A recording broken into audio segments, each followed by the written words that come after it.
Hello, good morning, and welcome to our Instagram live of C3 News. And your host right now is Muhammad Tahir. Thank you for joining us for this morning. We're going to talk about a vaccination rollout in Indonesia with the one and only Dr. Reza Broto Asmoro, our spokesperson for COVID-19 vaccine and vaccination particularly. Since we're going to conduct this interview in Bahasa Indonesia, so allow me to talk later in Bahasa Indonesia with Dr. Reza Broto Asmoro. Halo Dr. Reza, selamat pagi, apa Halo, kabar? selamat pagi. Alhamdulillah baik, sehat. Apa Sehat ya? kabar? Sehat juga. Sambil nunggu panggilan vaksinasi, jika memang mendapatkan Iya. jatah di periode ini, Dr. Reza. Terima kasih ya sudah bergabung di bincang-bincang seru santai jelang Jumatan di hari ini. Dan kita akan ngobrolin soal Thank vaksin, you. vaksinasi, dan vaksinasi perdana COVID-19 Indonesia ya. Kan kita tahu Dr. Reza ini sudah jauh-jauh waktu dari beberapa bulan lalu sudah mengkampanyekan apa itu vaksin, vaksinasi itu seperti apa, begitu yang kita harus pahami. Dan sekarang sudah menjalani vaksinasi perdana untuk COVID-19 di Indonesia. Pertanyaan pertama ini adalah pertanyaan paling awam dan mungkin biasanya netizen suka protes. Ngapain sih ditanyain? Tapi ini penting untuk menanyakan bagaimana perasaan Dr. Reza ketika akhirnya menjalani atau vaksin rollout disuntik waktu di istana kemarin. Cerita dong Sebenarnya gimana nih? senang sih karena udah menanti-nanti banget nih datangnya vaksin ini kan di Indonesia sendiri. Jadi begitu udah divaksin tuh rasanya lega, bersyukur dan senang banget karena dapat kesempatan untuk jadi peserta dari vaksinasi perdana kemarin. Saya berharap sih kemarin apa yang sudah saya lakukan bisa jadi inspirasi, bisa jadi motivasi untuk semuanya nih masyarakat Indonesia yang mungkin masih kadang-kadang suka ragu ya tentang vaksin yang baru ini gitu kan. Tapi dengan kemarin sudah dilakukan vaksinasi oleh Presiden sendiri untuk pertama kalinya di Indonesia, dan alhamdulillah beliau juga baik-baik saja, sehat-sehat saja. Sampai sekarang saya juga alhamdulillah sehat-sehat. Semoga semuanya Alhamdulillah. jadi termotivasi nih ya untuk vaksin. Benar banget. Kata kuncinya menginspirasi dan terinspirasi begitu ya untuk menjalani vaksinasi COVID-19 begitu. Kan Dr. Reza ini juga dikenal sebagai juru bicara vaksin COVID-19 khususnya juga untuk perubahan perilaku ya, Dr. Reza ya. Nah, sebelum berbicara nanti udah dibekalin vaksin gitu, kita harus gimana? Apakah ada perubahan perilakunya jadi seperti apa? Ditanya dulu. Kan Dr. Reza juga suka kampanye nih. Begitu vaksinasi selesai dilakukan, biasanya ada yang disebut namanya KIPI atau kejadian ikutan pasca imunisasi nih. Nah, kalau yang Dokter Reza alami sendiri gimana nih, Dok? Sampai sekarang kita ngobrol. Jadi beda ya. Jadi memang proses vaksinasi itu kan semua adalah proses di mana tubuh itu dikenalkan oleh suatu zat, ya bisa itu virus yang dilemahkan atau bakteri yang dilemahkan gitu kan ya ke tubuh kita supaya timbulnya antibodi. Nah, proses itu kan pasti akan menyebabkan adanya perubahan di tubuh kita, ya yang namanya peradangan misalnya gitu. Nah, proses alamiah yang terjadi seperti efek samping kalau misalnya habis vaksin, misalnya dulu kita tahu vaksin DPT gitu ya, ada yang demam gitu, itu sebenarnya termasuk reaksi yang wajar. Jadi bukan termasuk KIPI. Jadi memang reaksi pasca vaksinasi yang akan terjadi di tubuh kita karena itu respon alamiah tubuh kita. Nah, ada juga yang tidak harus selalu demam. Ada yang berkaitan sama efek sampingnya misalnya nyeri di lokasi penyuntikan atau pegel-pegel gitu. Nah, saya sempat pegel-pegel tuh kemarin tuh ya. Habis sorenya divaksin saya sempat pegel-pegel, tapi habis itu berapa jam hilang. Terus habis itu ada juga orang yang sampai sakit kepala gitu ya, atau sampai ngalamin mual gitu juga ada, atau ruam di kulitnya itu juga ada. Tapi itu reaksi normal yang akan hilang, atau kalau misalnya nggak tahan juga ada obat-obatan yang tersedia untuk mengurangi gejalanya. Dan biasanya reaksi ini yang disebut efek samping itu hilang dalam waktu 24 sampai 72 jam. Nggak perlu khawatir. Nah, ada yang unik dengan pasca vaksinasi COVID-19 ini. Jadi setelah kita vaksinasi, saya tuh ngalamin ngantuk. Oh, Jadi ada rasa mengantuk, drowsy gitu ya. Terus ada juga saya tanya-tanya dulu Pak Ridwan Kamil juga ternyata begitu. Ada rasa mengantuk, bahkan beliau sampai 3 hari gitu ya. Terus ada juga pengalaman dari teman-teman, kemarin kan kebetulan tenaga medis nih udah banyak yang disuntik nih ya. Teman-teman dokter udah banyak yang pertama kali disuntik juga di tahap awal ini. Terus banyak yang ngerasa ngantuk juga. Jadi ini ada yang unik untuk vaksin yang ini. Tapi saya sudah nggak ngerasa lagi. Jadi waktu itu kemarin habis pasca suntik, sore saya mengantuk, besoknya udah biasa aja. Gitu, udah Baik. biasa, nggak ada apa-apa sampai sekarang biasa aja. Nah ini berbeda dengan yang tadi ditanyakan soal KIPI. Jadi KIPI itu adalah kejadian ikutan pasca imunisasi. Ini tidak selalu terjadi, ya. Bahkan kita harapkan ini tidak terjadi. KIPI ini biasanya dipantau sampai 28 hari pasca imunisasi. Jadi kalau terjadi sesuatu yang tidak diharapkan dalam jangka waktu 28 hari itu dipantau dulu. Apakah ini benar-benar karena imunisasi ataukah memang dia terinfeksi atau dia sakit karena sesuatu hal yang lain di luar vaksinasi yang terjadi di masa pemantauan terjadinya KIPI tersebut. Kalau benar-benar dia karena vaksinasi, maka itu baru disebut sebagai KIPI. Dan biasanya ini akan langsung ditangani oleh Komnas atau Komdak KIPI gitu ya, untuk mendapatkan ketentuan yang paling tepat gitu, sebaiknya diapakan. Tapi ini sangat jarang terjadi dan kita lihat dari orang-orang yang sudah melakukan uji klinis, ya kemarin kita juga kan kebetulan Indonesia dapat privilege nih untuk melakukan uji klinis di Bandung gitu ya. Kita lihat sebenarnya tidak ada KIPI yang terjadi di sana gitu. Jadi kita harus bersyukur, harus yakin dan insya Allah moga-moga kedepannya ini untuk vaksin Sinovac yang baru hadir sekarang ini juga tidak terjadi KIPI sama sekali. Alhamdulillah. Mudah-mudahan ya dok ya, kita berdoa mumpung Mudah-mudahan. hari Jumat. Iya, hari benar. mulia, doa Semoga kita diijabah ya. dikabulkan semua. Betul. Amin. Boleh saya review sedikit ya. Jadi tadi Yap. tuh pokoknya kejadian yang dirasakan setelah vaksinasi itu tidak dalam kategori KIPI, tapi itu adalah reaksi normal begitu dok ya. Itu yang harus kita ingat bersama. Dan ternyata yang unik dari Benar. vaksinasi COVID-19 dengan vaksin Sinovac ini ngantuk. Jadi dokter Risa sempat bobo-bobo cantik begitu ya bobo setelah vaksinasi cantik gitu. kan. Iya, soalnya Baik, bawaannya itu maunya jadi merem. bawaannya merem gitu ya, ngantuk ya. Nah, tetapi sebelum saya meloncat ke pertanyaan selanjutnya, setelah vaksinasi ini tetap dipantau atau karena memang sudah uji klinis sebelum tahap-tahap sebelumnya sudah dinyatakan tidak ada KIPI, jadi tidak ada pemantauan lagi dok? Tetap dipantau dong pastinya.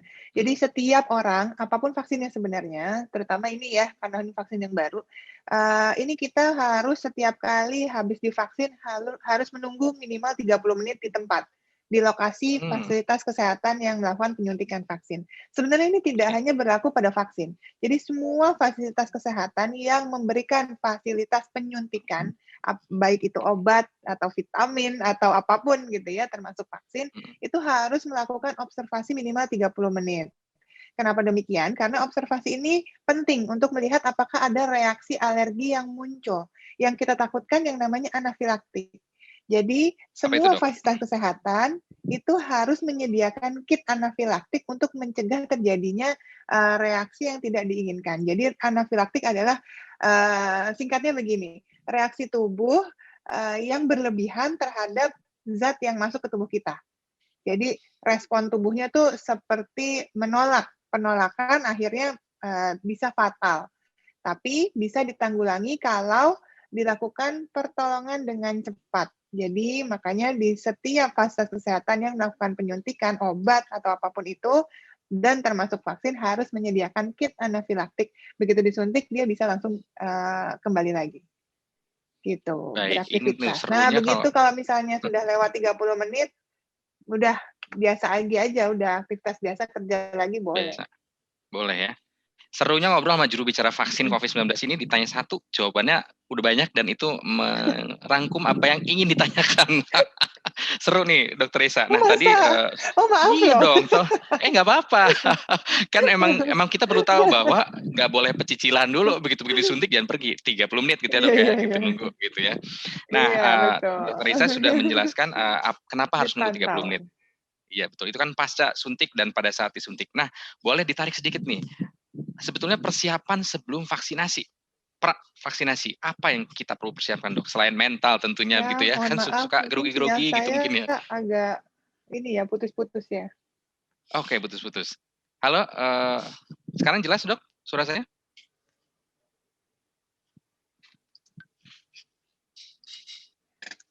Halo dok. Iya, Suara mohon saya maaf, jelas sekarang? Saya kayaknya barusan hilang. Iya, nggak apa-apa. Itu biasa ya, era digital begini nih. Kita loncat dari pada saat vaksin, pasca, Heeh, saya minta informasi dibagi untuk kita semua kalau mhm, pra-vaksin, mhm. apa yang kita perlu persiapkan selain batin yang harus jangan grogi gitu ya. Iya, sebelum vaksin ya. Ya, Sebelum vaksin pastinya ya kita harus pastikan diri kita sehat dulu. Jadi kalau misalnya kita sedang mengalami satu penyakit yang akut gitu ya, jangan, memaksakan diri untuk dilakukan vaksinasi. Ada beberapa hal yang harus disiapkan untuk program vaksinasi COVID-19 ini sendiri.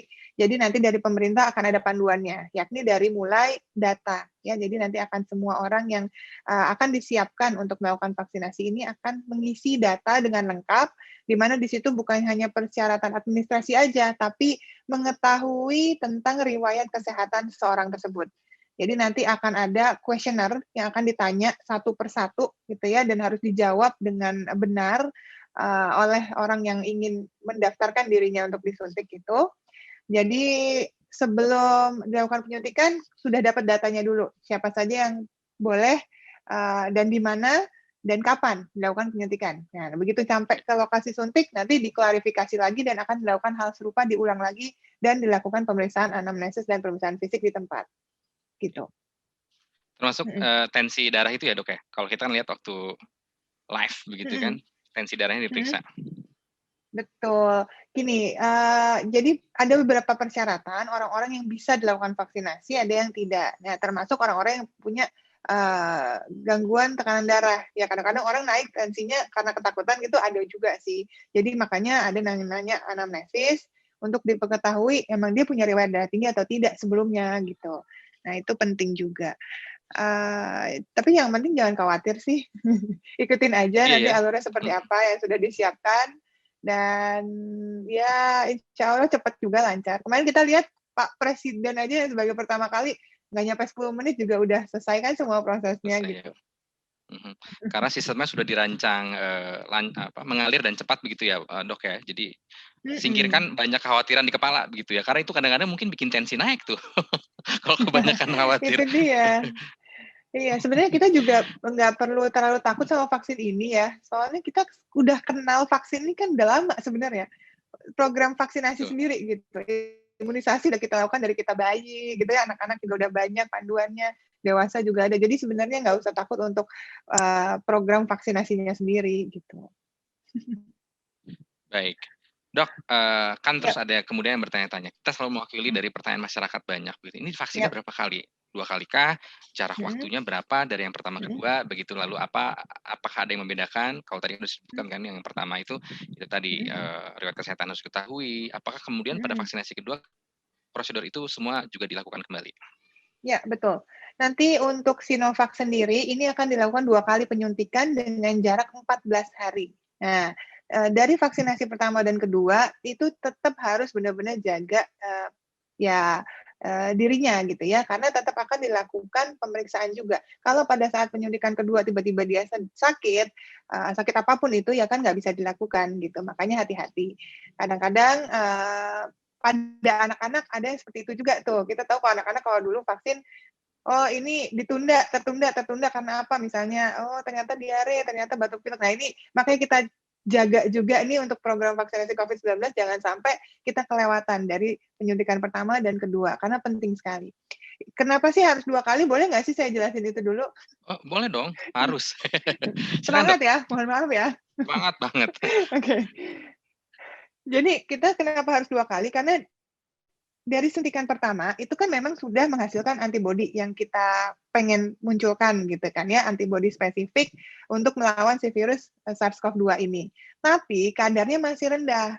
Nah, untuk Sinovac ini justru yang terbentuk itu dari penyuntikan pertama itu kurang lebih, itu antibodinya masih separuh dari yang diharapkan, makanya harus di-booster dengan suntikan kedua. Jadi agar, titer antibodinya yang bisa untuk menetralisasi virus itu nanti, itu bisa terbentuk maksimal, itu kita harus melakukan penyuntikan 14 hari, pasca penyuntikan pertama, gitu. Jadi kita harapkan setelah penyuntikan kedua, semua antibodinya akan terbentuk, secara utuh, gitu. Jadi perlindungan yang kita dapatkan dapat Ya, maksimal, gitu. maksimal. Kata kuncinya justru jika menjalani vaksin dari pertama yang kedua, jaga kesehatan ya, kayak kalau bisa jangan sakit. Ya nggak boleh lah gitu ya, sayang banget ya gitu ya, nanti ketunda. Sayang banget. Iya, ketunda terus nggak tahu kan gimana kapan, apakah harus diulang lagi pertama? Aduh, hati-hati. Nah itu dia ya, itu tuh pokoknya ini bersama pentahelix begitu ya, kayak kita kan selalu mengedepankan itu 5 pihak gitu ya, pemerintah, masyarakat, swasta, media, dan bahkan akademisi untuk menjaga ini semua begitu. Boleh kasih tips sedikit dok? In between nih, di antara gimana kita jaga kesehatannya itu, ini kan sudah standar ya menjaga kesehatan, tapi yang spesifik terkait sama vaksin ini seperti apa? Apa do's and don'ts-nya? Kalau ada memang. Sebenarnya sama saja dengan semua penyakit ya. Basicnya kita menjaga kesehatan kan PHBS, perilaku hidup bersih dan sehat. Sebenarnya itu. Jadi ya kalau untuk COVID-19 sendiri, perilaku hidup bersihnya kan ya 3M, mulai dari diri sendirinya 3M, ya kan? Terus menjaga kebersihan lingkungan, ya itu dengan apa? Kalau untuk COVID-19 sendiri yang paling harus diperhatikan adalah ventilasi. Ya, ventilasi, kemudian jarak antara kita berkomunikasi dengan orang lain, itu juga harus diperhatikan, gitu ya, kalau lingkungan sekitar. Sama, ya itu, kalau misalnya kita mau hidup sehat, ya jaga kesehatan, makan gizi seimbang, vitamin, mineral, semua harus konsumsi, kemudian juga harus olahraga teratur, kemudian tidur yang cukup, gitu kan. Nah, ini semua nih kalau dilakukan dengan baik, itu semuanya bisa membentuk tubuh yang sehat dan siap untuk melakukan vaksinasi maupun nanti setelah vaksinasi akan lebih paripurna, gitu. Penting sekali nih ya, PHBS ya dok, ini jadi baru ingat lagi nih istilah ini ya, perilaku hidup Baru bersih ingat dan lagi ya? sehat. Iya. Dulu kayaknya masih kecil diajarin ya. Mungkin dulu pas ulangan apal begitu ya, nilainya 10 atau 100, sekarang baru ingat lagi. Jadi PHBS diantaranya ventilasi itu penting ya, baik di rumah maupun di tempat kerja ya dok ya? Benar, betul. Ini penting Jadi sekali ini karena kita tahu COVID-19 kan penularannya dari droplets yang hantarannya udara ya. Jadi hati-hati. Mengingat kita semua juga untuk rajin bersih-bersih, mengecek ventilasi terutama begitu ya, diantaranya selain juga menjaga diri dengan tadi pola makan sehat, bergizi, seimbang, vitamin, dan olahraga, serta tidur cukup ya dok, jangan begadang. Tidur cukup. Benar, jangan begadang. Tidur itu sangat mempengaruhi daya tahan tubuh loh. Jadi harus tidur yang cukup dengan kualitas tidur yang baik. 8 jam tetap dok formula tersebut? Atau ada rumusan yang bisa dikombinasikan? Ya, 8 jam dengan tidurnya, deep sleep-nya itu cukup ya. Jadi ya kalau bisa tidur di malam hari dengan tenang dan cukup tidur waktu untuk kualitas tidur yang baiknya itu cukup gitu.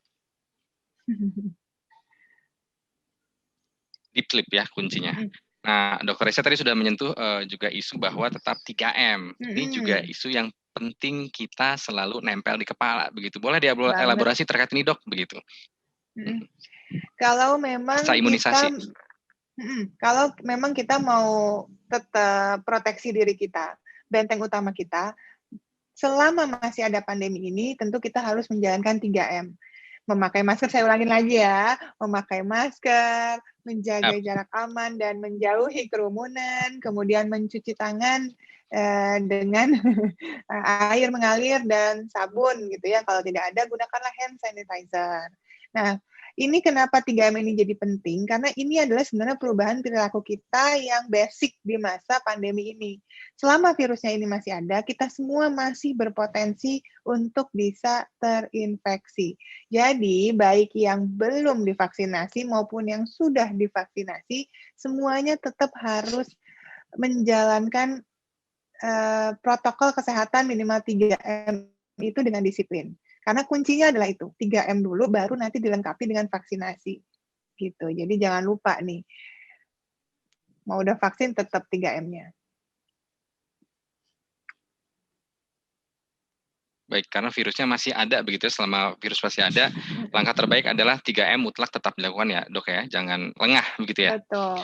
Nah, ini kita kan live Instagram ini juga pasti diikuti oleh para netizen si Today News yang Budiman begitu, nanti pasti ada pertanyaan masuk, Dok, nanti izin kita membahas Yap, pertanyaan-pertanyaan yang masuk, mungkin kalau sudah ada yang dibahas kita bahas kembali.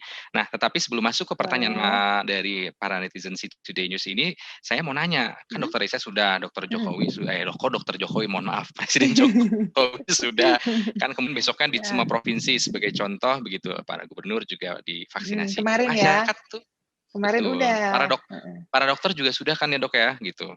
sudah mulai, iya. Mhm. Masyarakat kapan, Mhm. Dokter Isa kalau memang tahu Oh, jadwalnya? Kira-kira kapan masyarakat umum? oke. Oke, ini agak panjang kalau gitu ya, saya jelasin ya. Nggak apa, Jadi panjangin, biar memang jelas, biar ngerti kita. oke, ini banyak sekali yang bertanya memang. Terus jadi kita kapan nih gitu ya, masyarakat kapan gitu ya. Vaksinasi ini akan dilakukan dalam 4 tahapan ya. Jadi tahap pertama itu waktu pelaksanaannya dari Januari ke April, itu sasaran utamanya memang, tenaga kesehatan dulu. Tenaga kesehatan itu kan semua petugas kesehatan ya, termasuk, asisten tenaga kesehatannya gitu ya, atau semua orang yang bekerja pada fasilitas pelayanan kesehatan gitu ya. Nanti ada di tahap kedua, juga di Januari sampai April, yang sasarannya ini adalah petugas pelayan publik.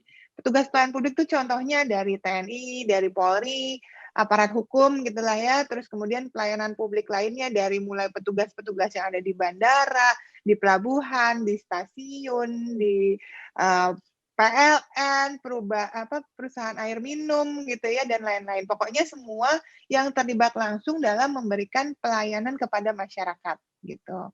Nah, di sini kita harapkan juga kalau sudah tersedia vaksinnya, ini akan diutamakan juga kelompok usia lanjut yang di atas usia 60 tahun. Karena kita tahu sekarang vaksin yang tersedia kan Sinovac ini disarankan untuk diberikan kepada usia 18 sampai 59 tahun saja. Nah, nanti apabila sudah tersedia vaksin lainnya yang diperbolehkan untuk digunakan, yang bisa digunakan untuk usia lanjut, maka di tahap ini juga akan diberikan kepada mereka. Gitu.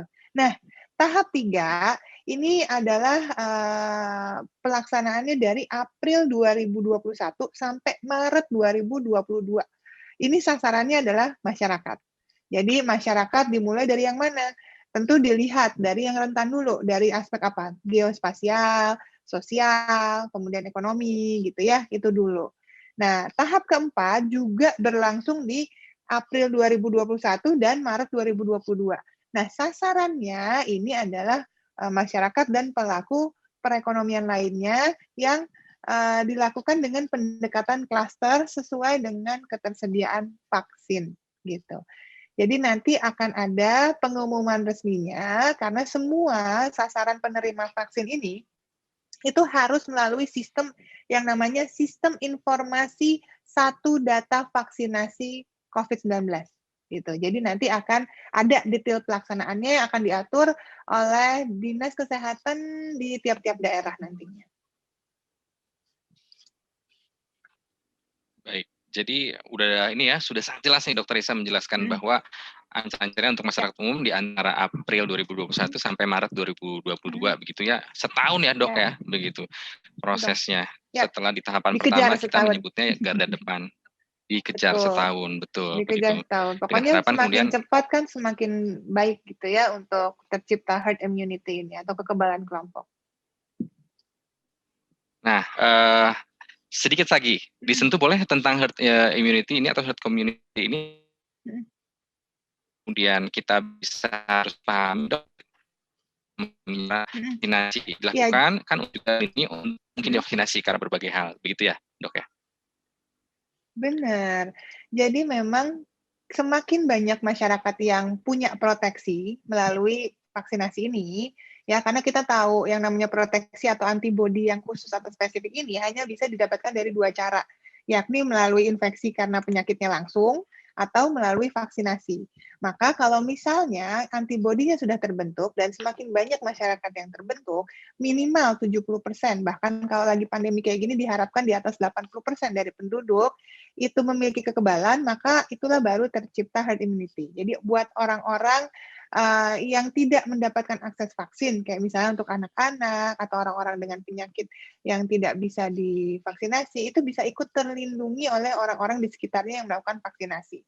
Makanya hal-hal inilah yang membuat ini menjadi penting. Jadi program vaksinasi ini sebaiknya diikuti oleh semua masyarakat. Supaya apa?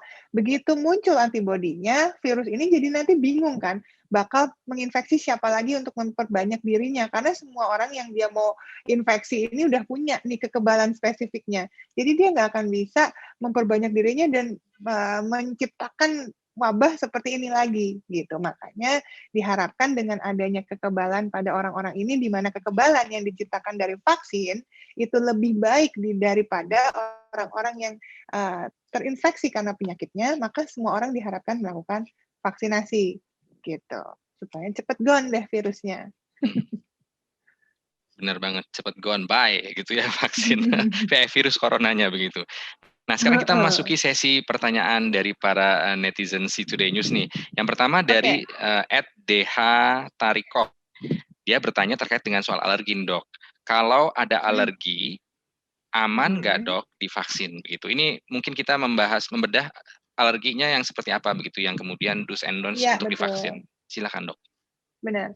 Jadi kalau alergi sendiri, dari yang saya pahami dari para ahli alergi nih ya, yang merekomendasikan untuk orang-orang alergi yang sedang muncul alerginya sebaiknya tidak. Tapi biasanya untuk orang-orang alergi seperti alergi makanan, debu gitu ya, atau alergi-alergi yang tidak ada hubungannya dengan kandungan yang ada di dalam vaksinnya ini, dia sebenarnya tidak masalah untuk melakukan vaksin. Jadi memang harus konsultasi dulu. Ketika konsultasi, kan nanti juga sebelum vaksin akan ada sesi tanya jawab, namanya anamnesis gitu ya. Nah itu akan ditanyakan alerginya alergi apa, apakah sekarang sedang kumat, bagaimana respon alergi terakhirnya, apakah sudah tahu bagaimana pengobatannya kalau alerginya muncul dan lain sebagainya. Panjang nih conversation-nya. Nah kalau misalnya ada alergi terhadap kandungan yang ada di dalam vaksinnya tersebut ya tentu tidak boleh. Tapi kalau nggak ada, nggak masalah. Ya masalah. Tapi berarti kalau alergi yang tadi Dokter Risa sebut debu misalkan atau apa ya angin, jadi kadang-kadang suka kalau bangun tidur tuh suka gitu ya, tiba-tiba jadi ada lendir begitu di hidung gitu kan, itu aman ya Dok ya? Alergi aman, nggak ada masalah. Nggak ada masalah ya. Oke, Tariko, ini sudah terjawab ya dari Dokter Risa. Jadi itu nanti akan ditanya ketika proses tanya jawab ya dan terkait dengan alergi itu ya. Baik, pertanyaan kedua dari @Nugro Raharjoni Dokter Risa. Dia bertanya, vaksinnya kan apakah kategori ini vaksin sekali seumur hidup atau nanti atau tepat ini, ntar ada lagi nggak ya si vaksinasi ini gitu? Iya, memang ini adalah vaksin yang baru ya, dan dalam uji klinis kita tahu kita hanya bisa memantau sejauh ini 6 bulan gitu ya. Nah, selama 6 bulan orang-orang yang sudah divaksin pada tahapan uji klinis itu sebenarnya masih muncul antibodinya masih terdeteksi gitu. Tapi apakah ini akan seumur hidup atau tidak itu masih akan kita pantau terus. Nanti itu yang akan menjadi saran-saran berikutnya dari pemerintah ataupun tenaga kesehatan gitu ya. Kalau misalnya saya sih berharapnya memang begitu ya, sekali muncul kekebalan muncul selamanya. Tetapi kalau misalnya kita lihat dari temennya dulu deh nih, temennya si corona nih kan misalnya influenza gitu ya. Nah, vaksin influenza sendiri kita tahu dia hanya bisa bertahan 1 tahun. Makanya harus di-booster setiap tahun. Setiap orang dari anak-anak sampai dewasa, sampai lansia, semua harus vaksinasi influenza yang diulang tiap tahunnya. Nah, mungkin dari corona sendiri pun ya nggak akan jauh-jauh seperti itu. Gitu. Jadi mungkin akan diulang apakah 6 bulan, apakah 1 tahun atau 2 tahun gitu sebagai booster. Baik, makanya itu ada vaksinolog yang menyarankan terkait influenza contohnya begitu ya. Oke, mungkin sinyal saya atau kayaknya sinyal saya ya lagi hang ya. Iya nih sinyal kita berdua mungkin naik turun nih. Mohon izin kayaknya sinyal saya nih yang sekarang Dok. Mudah-mudahan sekarang sudah lebih lancar. Pertanyaan selanjutnya dari @distance.far. Kalau sudah pernah COVID, akan dapat vaksin juga nggak? Dok, ini pertanyaan gitu Dok tulisannya. Jadi kalau mereka yang udah kena gitu, yang tadi kategorinya antibodinya karena infeksi sebetulnya. Mereka itu karena udah kena COVID kan berarti terinfeksi ya Dok, udah ada antibodi itu. Nah dia butuh ikut vaksinasi apa enggak nih Dok? Oke, sementara ini karena jumlah vaksinnya juga terbatas, maka diprioritaskan kepada orang-orang yang belum pernah terinfeksi, yang belum pernah punya antibodinya. Tapi kalau ditanya apakah sebenarnya semua orang sebaiknya vaksinasi COVID-19, iya. Jadi diharapkan nanti begitu udah tersedia jumlah vaksinnya dalam jumlah yang banyak, tersedia untuk semua orang, maka semua orang baik yang sudah pernah terinfeksi ataupun yang belum pernah terinfeksi sebaiknya melakukan vaksinasi. Gitu. Tapi kalau sekarang kan diharapkan orang yang udah sempat sakit kemarin antibodi masih ada nih, ya udahlah masih bisa memberikan proteksi gitu. Baik, jadi yang prioritas adalah yang belum terinfeksi begitu dok ya, karena keterbatasan dari si vaksin itu sendiri. Selanjutnya nih dok, ada pertanyaan dari Agnes Tahir. Ini lucu pertanyaannya. Aku habis vaksin pulangnya naik kereta ke Bekasi. Apakah aku akan lemas ketika di kereta dok? Begitu. Belum tentu. Jadi ini respon tubuh setiap orang bisa beda-beda ya. Efek samping yang muncul tuh bisa berbeda dari satu orang ke orang lainnya. Mungkin saja akan ada, kalau saya kemarin sih ngantuk beneran. Tapi mungkin aja enggak, karena banyak teman saya juga enggak. Presiden Jokowi baik-baik aja, enggak ngantuk gitu ya. Jadi sepertinya bisa berbeda, tapi hati-hati aja begitu. Misalnya vaksinasi pulang menggunakan transportasi umum yang ditakutkan adalah transmisi kan, makanya tetap harus ketat nih protokol kesehatannya 3M-nya dimanapun kita berada. Baik, dok sebelum masuk ke sesi penekanan atau kesimpulan terakhir ini ada satu pertanyaan. Tadi kan kita sudah bahas untuk orang-orang yang bersiap dan menerima vaksin. Nah, untuk kelompok masyarakat yang masih berpikir divaksin nggak ya, atau bahkan yang masih kontra terhadap vaksin dan vaksinasi ini, gimana nih dok? Ya ini sebenarnya banyak juga yang bertanya kayak gini ya, kalau misalnya saya nggak mau gimana gitu ya. Ya saya mau ingetin lagi bahwa tujuan awal kita vaksinasi ini kan menciptakan imunitas, memberikan imunitas gitu ya, di mana tujuan awalnya adalah supaya virus ini hilang secepat mungkin dengan terbentuknya kekebalan kelompok atau herd immunity gitu. Jadi kalau ada orang yang masih ragu karena faktor keamanannya gitu ya, ya jangan khawatir lagi karena sudah apa? Sudah dapat kok izin edar dari Badan POM sendiri gitu kan, di mana sudah diuji juga ujinya vaksin ini kan berlapis-lapis gitu ya. Dari mulai eksplorasi, praklinis, uji klinis aja 3 tahapan gitu ya. Kemudian baru diuji lagi sama Badan POM yang standarnya ini sama nih dengan standar FDA di Amerika dan di Eropa gitu ya. Jadi kalau ditanya lagi dari segi keamanannya masih ragu, ya harusnya udah enggak. Ya kalau dia tidak aman, vaksin ini nggak akan boleh lanjut ke uji klinis fase 3 bahkan gitu ya. Jadi nggak perlu ragu lagi, tetap yang namanya keamanan adalah faktor utama, ya harus ditaati oleh semua produsen vaksin, maka vaksinnya sudah diuji dari aman, sudah diberikan emergency use authorization dari Badan POM, jadi aman. Kalau misalnya masih ragu lagi soal kehalalan, bahkan MUI sendiri sudah berangkat ke pabriknya sana untuk melihat secara langsung prosesnya, pembuatannya, semuanya udah dipantau gitu ya, dan sudah keluar fatwa halal dari MUI-nya. Ya, bahkan sudah 2 kali. Jadi yang pertama fatwa halal, suci dan halal dari bahannya, kemudian fatwa yang kedua untuk penggunaannya juga halal gitu kan, jadi halalan thayyiban gitu kan. Jadi nggak perlu khawatir lagi. Jadi buat semuanya yang masih menolak, jadi rugi sendiri. Kita jadi nggak dapat tambahan proteksi. Udah capek-capek kita kan ya 3M terus kan selama udah hampir setahun kali ya, ini dari Maret nih ya. Terus kita nggak memanfaatkan proteksi lebih untuk diri kita. Wah itu sih rugi sekali gitu ya. Karena vaksin ini sudah aman, sudah halal, jadi kayaknya nggak masuk logika aja kalau masih menolak. Itu menurut saya bukan keputusan yang bijak gitu. Makanya kalau memang kita ingin menciptakan proteksi secara paripurna, itu ya kita optimalkan semua yang ada dari 3M-nya, vaksinasinya, kita ambil aja semua kesempatan yang ada. Jangan percaya hoax yang beredar di luar sana yang mengatakan bahwa ini tidak aman dan merugikan dan lain-lain, karena tidak gitu ya. Betul banget, harus di-recheck nih, apalagi Dokter Reza sudah A to Z nih ngebahasnya begitu ya, kalau masih nggak percaya juga, waduh, mungkin kita bikin sesi Instagram live selanjutnya nih dok, untuk menjelaskan.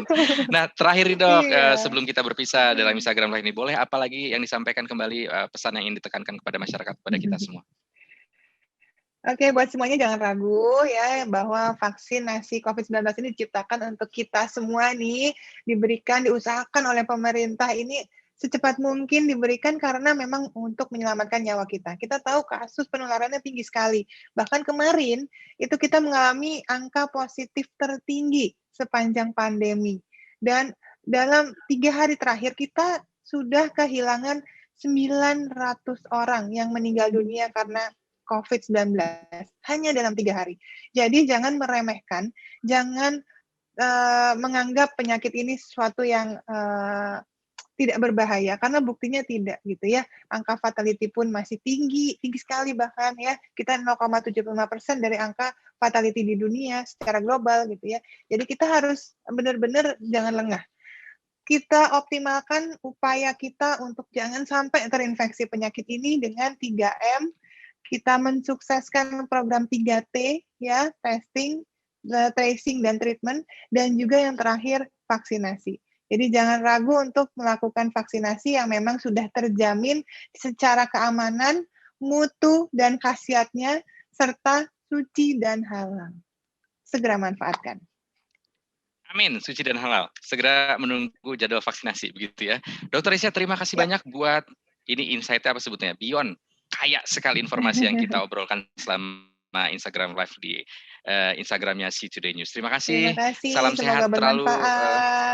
Pastinya sangat bermanfaat. Kalau ada kesempatan kita ngobrol-ngobrol lagi dok ya, mungkin ada informasi baru yang perlu kita pahami bersama begitu terkait dengan perkembangan vaksin dan vaksinasi COVID-19 di Indonesia ini. Selamat pagi, terima kasih. Selamat pagi, terima kasih. Salam sehat semuanya. Salam sehat. Waalaikumsalam. Baik, tadi baru saja perbincangan bersama dengan Dr. Risa. Seru banget kan? Bagaimana kalau kita ngobrol sama ahlinya, sama juru bicara COVID-19 Indonesia itu yang sudah paham dari awal sampai sekarang. Jadi kalau ditanya macam-macam pun yang tidak ada di daftar pertanyaan ini, jawabannya muncul bahkan dari yang tidak ditanyakan. Ini penting sekali karena kita menjadi kaya akan pemahaman terkait dengan COVID-19 ini dan juga terkait khususnya vaksin dan vaksinasi. Karena ini adalah isu yang terus berkembang. Vaksinasinya juga terus dilaksanakan, vaksinnya juga terus diteliti untuk mendapatkan tingkat efikasi yang lebih baik, juga kemudian jumlahnya yang makin banyak sehingga semakin banyak masyarakat di seluruh dunia dan khususnya di Indonesia juga yang bisa mendapatkan vaksinasi COVID-19. Oke, thank you. Terima kasih sekali. Thank you very much for your kind of attention for joining us for our Instagram Live at See Today News with our spokesperson of COVID-19 in Indonesia with Dr. Risa Broto-Asmoro. Don't forget for joining us again for another episode of Instagram Live at See Today. And don't forget for the last message for you, the last information that we want to give you, don't forget to follow us from our Instagram account at See Today News and also from another platform. Thank you for joining us for today. I'm Muhammad Ahir as your host signing off. Thank you very much. Bye.